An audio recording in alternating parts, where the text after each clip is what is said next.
இயேசு கிறிஸ்துவின் இனிய நாமத்தில் வாழ்த்துக்கள். ஏசாயா 35 அதிகாரத்தை இந்த நாளிலே நாம் தியானிக்கலாம். பல நாடுகளின் மக்களின் அழிவை குறித்து முன்னறிவித்த ஏசாயா இந்த அதிகாரத்தில் இந்த பூமியினுடைய செழிப்பையும் பலவிதமான ஆசீர்வாதங்களையும் குறித்து அவர் முன்னறிவிக்கிறதை நாம் பார்க்க முடியும். கிறிஸ்துவினுடைய 2ஆம் வருகைக்கு பின்பாக அவரது ஆட்சியில் இருக்கும் ஒரு ஆசீர்வாதமான நிலையை பற்றி இந்த அதிகாரம் கூறுகிறதை நாம் பார்க்கிறோம். இந்த 2ஆம் வருகைக்கு பின்பாக பூமி முற்றிலும் முடிவடைவதில்லை, அது ஆசீர்வதிக்கப்பட்ட ஒரு பூமியாக மாற்றப்படும் என்பதை இங்கே ஏசாயா குறிப்பிடுகிறதை பார்க்கிறோம். கடந்த அதிகாரத்தில் வானங்களில் என் பட்டயம் வெறி கொண்டது என்று சொல்லி ஆண்டவர் தன்னுடைய நியாய தீர்ப்பை இந்த பூமியிலே செலுத்தினாரே, சோதம் குமரவினுடைய அழிவை போல இந்த பூமி அழிக்கப்பட்டு மணல்களெல்லாம் கந்தக தூள்களாக மாறினதே, அந்த நிலைமைகளை மாற்றி பட்டயத்தை உரையில போட்டுவிட்டு நியாய தீர்ப்பின் அக்கினியை அவித்து போட்டுவிட்டு இந்த பூமியை ஆண்டவர் ஆசீர்வதிக்கிறார் என்கிற ஒரு கவிதையை இங்கே ஏசாயா வடித்து இருக்கிறதை நாம் பார்க்கிறோம். அதாவது மாலை நேர அந்த அழுகையானது காலை நேரத்தில் ஒரு ஆனந்தத்தை கொடுப்பது போல, துயரம் நிறைந்த ஒரு வாழ்க்கையானது சமாதானத்தில் முடிவடைகிறது போல, இரவில் இருக்கக்கூடிய பயங்கள் உதயமாகிறது போது நீங்குகிறது போல, நியாய தீர்ப்பினுடைய கொடுமைகள் ரட்சிப்பில் அவைகள் மறைந்து விடுகிறது போல, கண்ணீர் நிறைந்த ஒரு வாழ்க்கையானது மகிழ்ச்சியிலே முடிவடைகிறது போல இந்த 1000 வருட அரசாட்சியானது ஆசீர்வாதத்தை பெற்று திகழும் என்று ஏசாயா சொல்லுகிறதை பார்க்கிறோம். உன்னத பாட்டு 2ஆம் அதிகாரம் 11ஆம் வசனம் 12ஆம் வசனத்தில் மாரிக்காலம் சென்றது, பூமியிலே புஷ்பங்கள் காணப்படுகிறது என்று சொன்னது போல, இந்த பிரச்சனைகளுக்கு, போராட்டங்களுக்கு, இக்கட்டுகளுக்கு பின்பாக ஒரு மிகப்பெரிய ஒரு செழிப்பு இந்த பூமியில் உண்டாகும் என்று சொல்லி ஏசாயா குறிப்பிடுகிறதை பார்க்கிறோம். ஏசாயா 35ஆம் அதிகாரம் 1ஆம் வசனத்தில் வனாந்தரமும் வறண்ட நிலமும் மகிழ்ந்து கடுவழி கழித்து புஷ்பத்தை போல செழிக்கும் என்று சொல்லுகிறார். பூமி சீர் செய்யப்பட்டு பாவத்தினுடைய சாபம் நீக்கப்பட்டு அது செழிப்பாக மாறும் என்று குறிப்பிடுகிறார். இன்றைக்கு பத்திரிகைகளிலே நாம் பார்க்கும் பொழுது பாலைவனங்களினுடைய எல்லைகள் அதிகமாக விரிவடைகிறதையும், அதற்கு காரணம் தண்ணீருடைய பற்றாக்குறையும், மணலினுடைய அரிப்பு, மாசு நிறைந்த அந்த காற்றும் இருக்கிறபடியினால பாலைவனமாக இந்த பூமி மாற்றப்பட்டு கொண்டிருக்கிறது.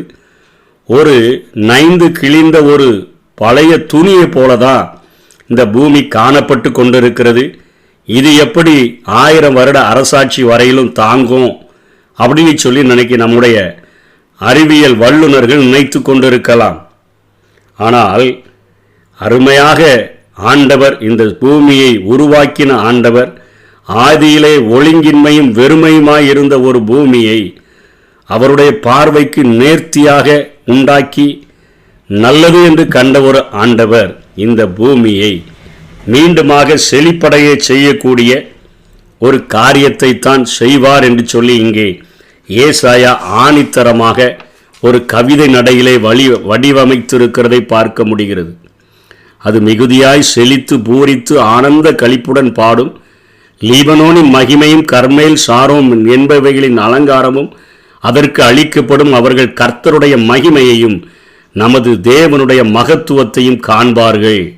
அதாவது சர்வ சிருஷ்டியும் இன்னைக்கு ரோமர் 8:22 பவுல் சொன்னது போல ஏகமாய் தவித்து அவைகள் பிரசவ வேதனை பட்டு கொண்டிருக்கிறது. ஆனால் 1000 வருட அரசாட்சியில் எல்லா சிருஷ்டியும் அது மகிழ்ச்சியோட இருக்கும் என்கிறதை இங்கே ஏசாயா வலியுறுத்துகிறார்.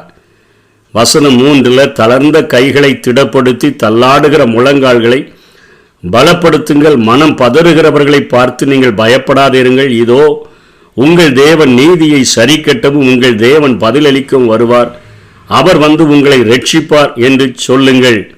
இது இந்த சபை மனவாட்டியாக வாழ்கிற இந்த மக்களுக்கும், இந்த மகா உபத்திரவ நாட்களிலே காணப்படுகிற மக்களுக்கும், புறஜாதிகளுக்கும் பொருந்துகிற வண்ணமாக இங்கே ஏசாயா ஒரு சுவிசேஷ நற்செய்தியை சொல்லுகிறதை பார்க்கிறோம்.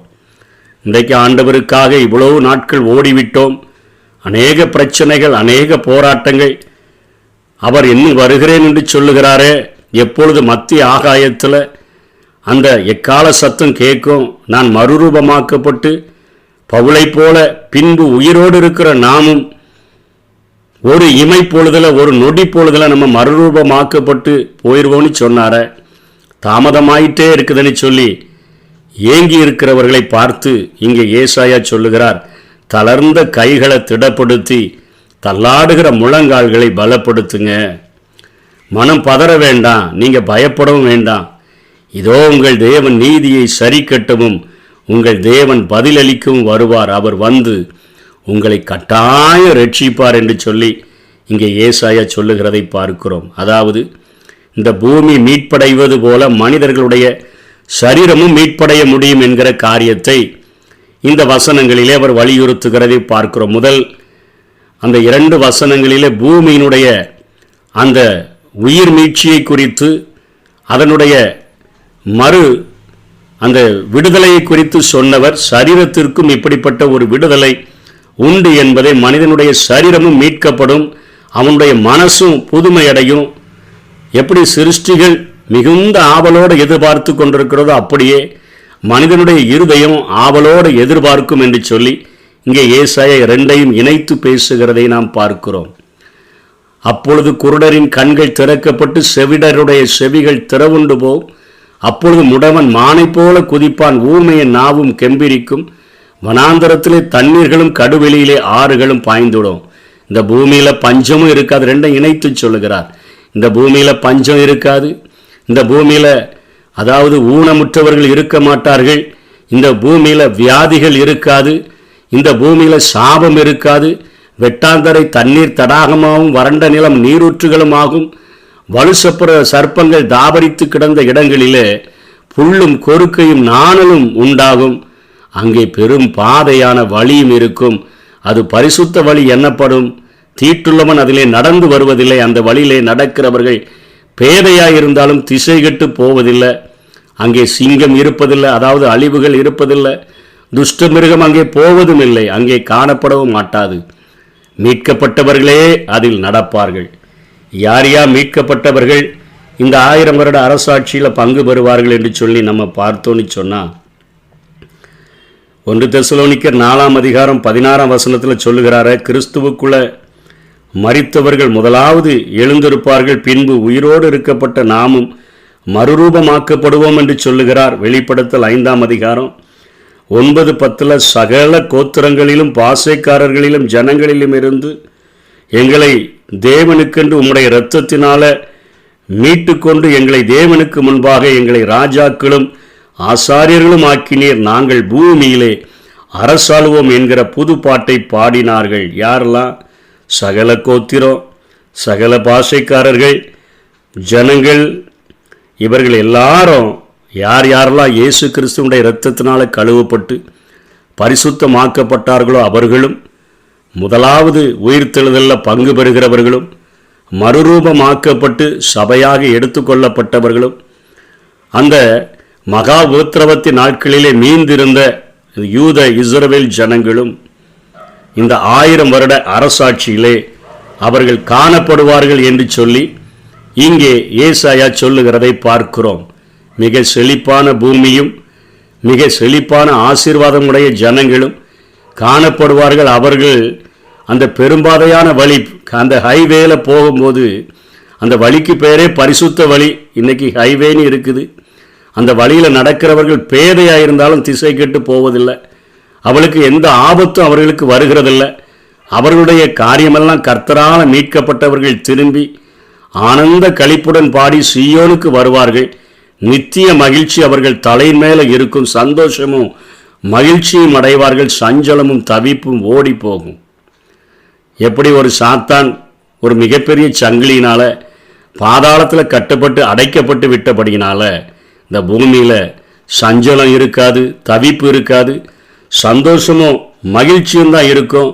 மீட்கப்பட்டவர்கள் எல்லாரும் அங்கே பாடிக்கொண்டு போவார்கள் என்று எழுதியிருக்கிற காரியத்தை சகரியா புஸ்தகம் 14ஆம் அதிகாரம் 16 பார்க்கிறோம். பின்பு எருசலேமுக்கு விரோதமாக வந்திருந்த அந்த ஜனங்கள், அவங்க எல்லா ஜாதிகளும் மீதியான யாவரும் சேனைகளின் கர்த்தராகிய ராஜாவை தொழுது கொள்ளும்படிக்கும் கூடார பண்டிகையை ஆசரிக்கும்படிக்கும் வருஷா வருஷம் எருசலேமுக்கு வருவார்கள். அதற்கு தான் இந்த மிகப்பெரிய பெரும்பாதையானது உருவாகியிருக்கிறது.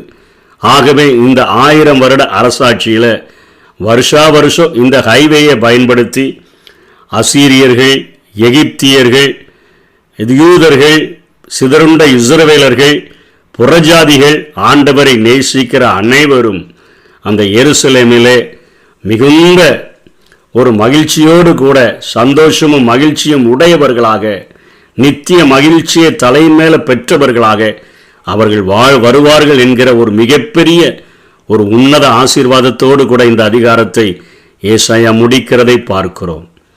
இன்றைக்கு இந்த பூமியில் வைக்கப்பட்டிருக்கிற நாம் அடிக்கடி கடிந்து கொள்ளப்பட்டும் தன் பிடரியை கடினப்படுத்துகிறவன் சகாயமின்றி சடிதியில நாசமடைவான் என்று வேதம் சொல்லுது. இன்னைக்கு கொடுக்கப்பட்ட இந்த கிருபை நாட்களில் நம்முடைய இருதயத்தை ஆண்டவருக்கு நேராக திருப்பி நம்முடைய வாழ்க்கையை அவருடைய கரத்தில் ஒப்பு கொடுத்து சபை எடுத்துக்கொள்ளப்படும் பொழுது எடுத்துக்கொள்ளப்படுகிற ஒரு பரிசுத்தத்தில் நம்ம வாழ்ந்தோம் என்று சொன்னால் இந்த வருகையிலையும் எடுத்துக்கொள்ளப்படுவோம்.